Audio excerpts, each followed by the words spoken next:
Béni pour nous, là, c'est un appel. Je n'ai pas parlé des vœux. Je dis béni. Béni, là, c'est neutraliser une malédiction. Et puis faire élever. La ville s'élève. Tu dois bénir. Mais dire, ne rendez pas le mal pour le mal, ni injure pour injure, parce que vous avez été appelé. Ça veut dire que si on t'injurie et que tu rends, ça annule ton appel. Ça limite ton appel. Il dit parce que vous avez été appelé à bénir, c'est un appel.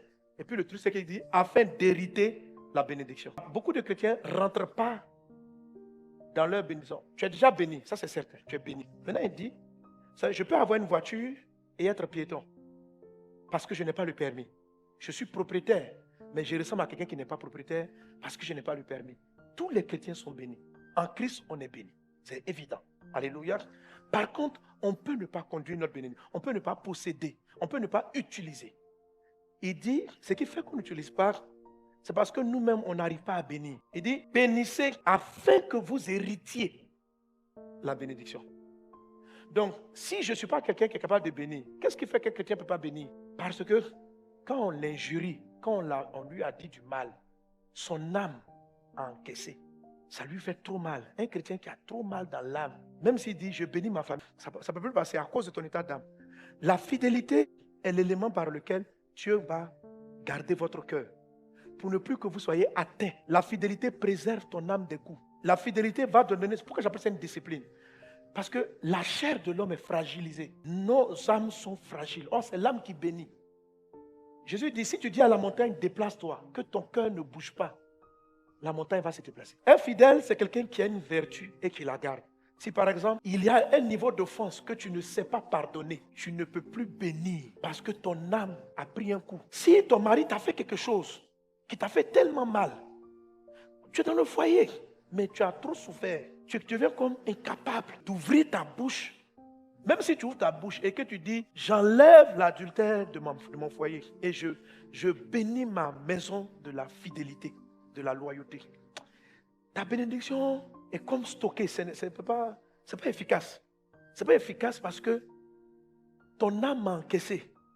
Tu vois, Isaac dit, donne-moi un mec que j'aime, afin que mon âme, ton âme, parce qu'il dit, je veux te bénir, mais je ne peux pas. Mon âme est trop triste. Bon, l'âme d'Isaac n'était pas triste, mais c'est au-delà de la tristesse, c'est la joie. Il dit donne-moi un mec que j'aime, que mon âme se réjouisse. Quand mon âme est dans la joie, alors ce que je vais dire va être puissant. La guerre de Satan contre vos vies, c'est contre votre âme. Dès que tu donnes ta vie à Jésus, Satan veut te désactiver parce que tu as une source potentielle.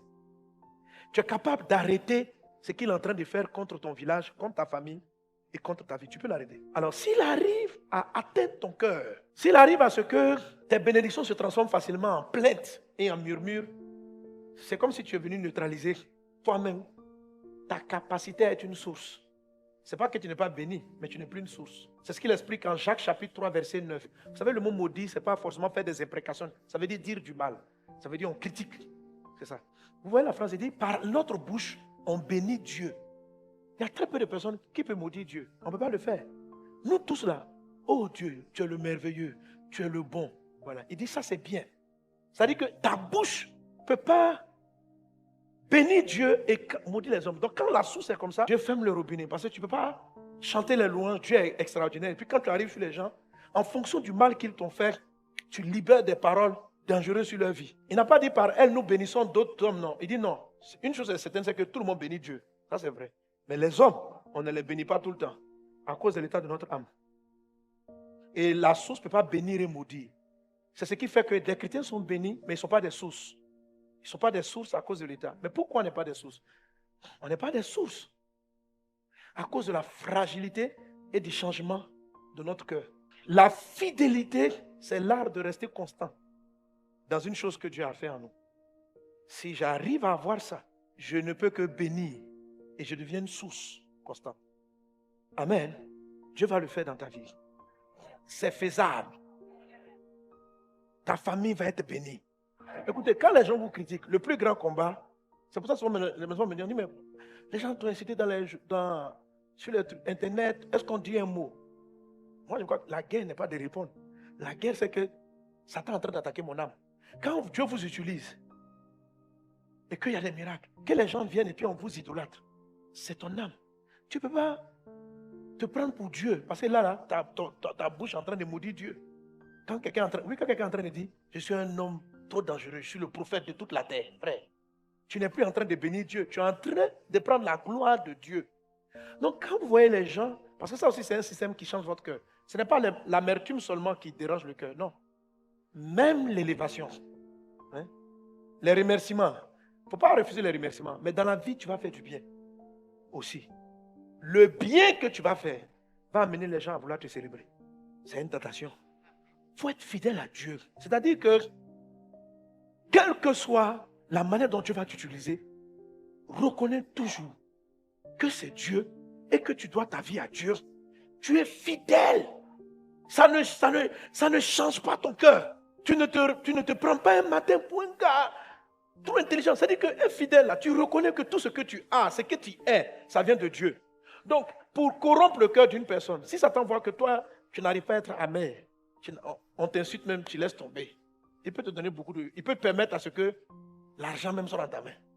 La puissance soit chez toi. Et te gonfler le cœur. C'est suffisant.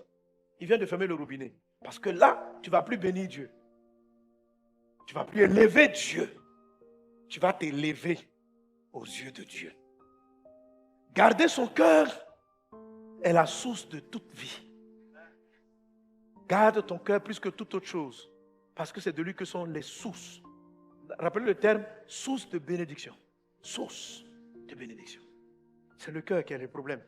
Si tu dis à la montagne, déplace-toi, et que ton cœur ne vacille pas, la montagne va bouger. Que ton cœur soit fidèle. Que ton cœur soit fidèle.